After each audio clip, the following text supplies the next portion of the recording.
We have returned to Smells Like 90s Rock. Hot Toddy here with you. Sheila and DJ P.O.R out for the evening. And what I like to do some things different when they're not here. If I'm all by myself, I like to, switch it up a little bit. Usually we have pretty entertaining conversations on this show, but since I can't really, converse with myself, I do something a little bit different.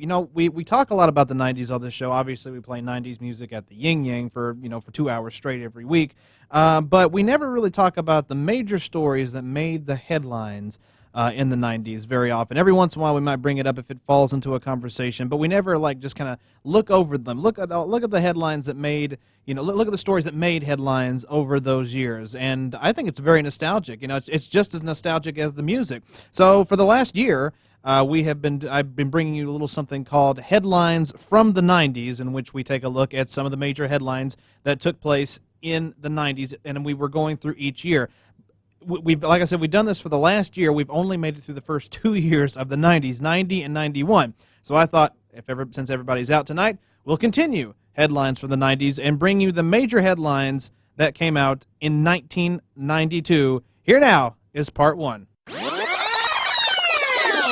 And now let's go back in time and check out some of the headlines from our beloved decade, the 90s, with Headlines from the 90s on Smells Like 90s Rock.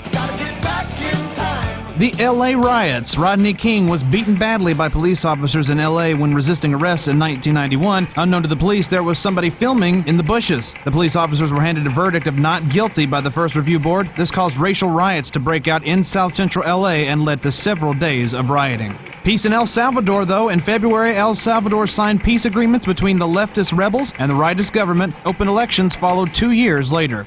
Quebec votes to remain part of Canada. Quebec had been campaigning for many years to become independent, but the vote fell short of what was needed for the change to happen. Nicoderm becomes the first nicotine transdermal patch, the first patch for smokers to quit smoking. John Gotti is convicted guilty on 13 counts, including racketeering and murder. The Teflon Don was convicted primarily on testimony by a close member of his crime syndicate, Sammy the Bull Gravano.